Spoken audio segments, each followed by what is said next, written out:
சாந்தி. இன்றைய விலைமதிப்பற்ற ரத்தினம் என்ற நிகழ்ச்சியில் நேர்கள் அனைவரையும் மீண்டும் வரவேற்கின்றேன். மகா வாக்கியங்களை பற்றி மிக ஆழமாக தெரிந்து கொள்வதற்காக எப்போதும் போல நம்முடன் பிரஜாபிதா பிரம்மா குமாரிகள் ஈஸ்வரிய விஸ்வ வித்யாலயத்தின் மூத்த ராஜயோகி மதிப்பிற்குரிய சகோதரர் ராஜு அவர்கள் இணைந்துள்ளார். சகோதரரே, இன்றைய நிகழ்ச்சியில் உங்களை மிகவும் அன்புடன் வரவேற்கின்றேன். முரளியில் முன்னே சென்றால் பாபா விஞ்ஞானம் மற்றும் அமைதியை பற்றி பேசியுள்ளார். அந்த சொல் யாதெனில், எவ்வாறு அந்த விஞ்ஞானிகள் அணுகுண்டுகளை தயாரிக்கிறார்கள், அதுபோன்று நீங்கள் அமைதி சக்தியின் குண்டுகளை வீச வேண்டும் எனில் அமைதி சக்தியின் குண்டுகள் என்பது என்ன? இது அலௌகிகமான பாஷை. ஏனென்றால் நிகழ்காலத்தில் அறிவியலில் மிகவும் அணுகுண்டுகளை தயாரித்து உள்ளார்கள். அந்த அணுகுண்டுகளை உபயோகித்தார்கள் என்றால் மிகவும் பெரிய அழிவுகள் ஏற்படும், மிக பெரிய மாற்றங்கள் உண்டாகும்.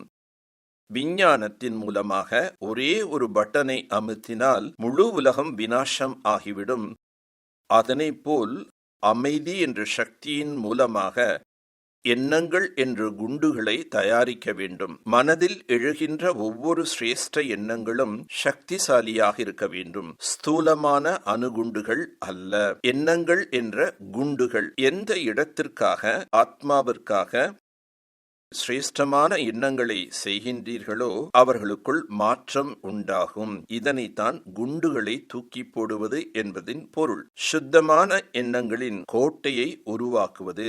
உதாரணமாக, நான் இங்கு அமர்ந்துள்ளேன். அமைதியின் சக்தியால் அமெரிக்காவில் உள்ள ஓர் ஆத்மாவை நினைவு செய்கின்றேன். பாபா, இந்த ஆத்மாவுக்கு நன்மை உண்டாக வேண்டும், உங்களுடைய குழந்தையாக ஆக வேண்டும் என்ற எண்ணங்கள் என்ற குண்டை வீசுகின்றேன். அந்த சிரேஷ்டமான எண்ணங்கள் என்ற குண்டு அமெரிக்காவில் உள்ள ஆத்மாவுக்கு போய் டச் ஆகும்.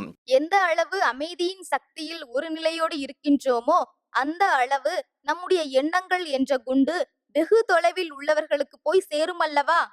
அவர்கள் எந்த இடத்தில் இருந்தாலும், எந்த மனிதர்களாக இருந்தாலும், அந்த இடம், அந்த மனிதர்களின் மனநிலையில் மாற்றங்கள் ஏற்படும். எவ்வாறு ஸ்தூலமான அணுகுண்டை போடுவதால் அநேக இடங்கள் அழிந்து விடுகின்றது. ஏனென்றால் அணுகுண்டு என்பது ஓர் நெருப்பு, நெருப்பாக உள்ளதால் அழிவு ஏற்படுகின்றது. அதேபோல் அமைதி சக்தி, யோகம் என்ற அணுகுண்டு, இதுவும் ஓர் நெருப்பாகும். இந்த யோகம் என்ற அக்னி, அமைதி என்ற சுப சங்கல்பம் என்பது ஒரு ஆரா உருவாகும். அந்த ஆரா எங்கு செல்கின்றதோ அங்கு உள்ளவர்களின் எண்ணங்களையும் வாழ்க்கையும் மாற்றங்களை ஏற்படுத்தும். சம்ஸ்காரத்திலும் மாற்றங்கள் உண்டாகும். எவ்வாறு இந்த மாற்றம் எனக்குள் ஏற்பட்டது? ஆச்சரியமாக உள்ளதே. காரணம் அமைதி சக்தியின் சகாஸ் மூலம் நடைபெறுகின்றது. நாம் ஓரிடத்தில் அமர்ந்து கொண்டு இம்மாதிரியாக செய்ய முடியும். ஆகவே பாபா கூறுகின்றார், உங்களுக்குள் அமைதி சக்தியினை அதிகரியுங்கள். இந்த அமைதி சக்தியினை யாரேனும் ஒரு சகோதரன் அல்லது சகோதரி பிரயோகித்தால் தான் அந்த குண்டு வேலை செய்யுமா, அல்லது பலர் ஒன்று கூடி பட்டி செய்ய வேண்டுமா? தனியாகவும் செய்யும் பொழுது பிரபாவம் ஏற்படும். நாம் தனித்திருந்து நன்கு பயிற்சி செய்யும் பொழுது பிரபாவம் ஏற்படுகின்றது. ஆனால் நாம் குழுவாக அமர்ந்தும் அபியாசம் செய்யும் பொழுது மிகவும் அழகான ஓரா மண்டலம் தயாராகும். 10 பேர் 15 பேர் குழுவோடு அமர்ந்து நன்கு பயிற்சி செய்யும் பொழுது அந்த அமைதி சக்தியால் ஓரா நாலாபுறமும் நன்றாக பரவுகின்றது. தனியாக அமர்ந்தும் பயிற்சி செய்யலாம். ஏனென்றால் யோகிகள், தபஸ்விகள் பிரம்ம தத்துவத்தை நினைத்து கொண்டே உயிர் உடலை விட்டு பிரியும் பொழுது நாலாபுறமும் மிக ஆழ்ந்த அமைதி என்பது உண்டாகின்றது. அந்த ஆத்மா வேறு ஒன்றும் செய்யவில்லை, ஒரே நினைவில் ஏகாகிரதாவுடன் உடலை விட்டு பிரிவதால் நாலாபுறமும் வாயு மண்டலம் அமைதியாக ஆகிவிடுகின்றது. அதேபோல் பாபாவும் நம்மை பயிற்சி செய்ய சொல்கிறார். நாம் எந்தளவு ஷரீரத்திலிருந்து விடுபட்டு அஷரீரியாக ஆகின்றோமோ அப்போது அமைதி சக்தியானது நாலாபுறம் பரவுகின்றது. அமைதி சக்தியானது உலக மாற்றத்தின் காரியத்தில் துணை புரிகின்றது. சகோதரரே, நீங்கள் உங்கள் வாழ்க்கையில் நடந்த ஏதாவது அனுபவத்தை கூற முடியுமா? நான் ஆரம்பத்தில் இந்த மார்க்கத்தில் வரும்போது சிலவிதமான தடைகள் வந்தன.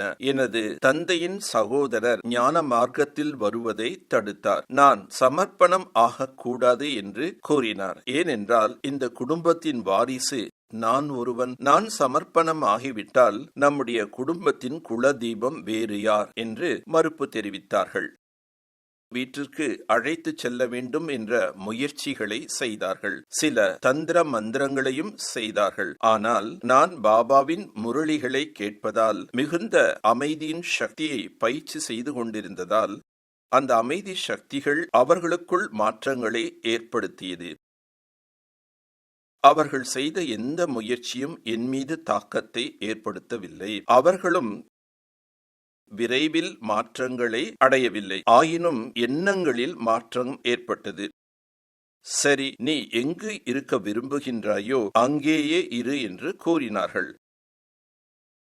அவர்கள் ஞான மார்க்கத்துக்கு வரவில்லை. மற்றபடி அவர்களுடைய எண்ணங்களில் மாற்றம் அடைந்தார்கள். ஏகாகிரதாவுடன் அமைதியாக அமர்ந்து கொண்டு நாம் பயிற்சி செய்யும் போது அவர்களின் எண்ணங்களில் மனதில் மாற்றம் ஏற்படுகின்றது. நாங்கள் ஆரம்ப காலத்தில் ஏகாகிரதாவுடன் அமைதியின் சக்தியினை நாலாபுரம் பரப்பும் பயிற்சி நன்றாக செய்தோம். யாராவது நோயில் கஷ்டப்படுகிறார்கள், அவர்களுக்கு சக்தி தேவையாக உள்ளது என்றால் நீங்கள் ஓரிடத்தில் அமர்ந்து கொண்டு அமைதியின் சக்தியின் மூலம் அவர்களுக்கு உதவி செய்ய முடியும். அவர்களும் இதனை உணருவார்கள். எனக்கு யாரோ உதவி செய்கின்றார்கள், ஃபரிஸ்தா எனக்கு உதவி செய்கின்றது என்றெல்லாம் உணருவார்கள்.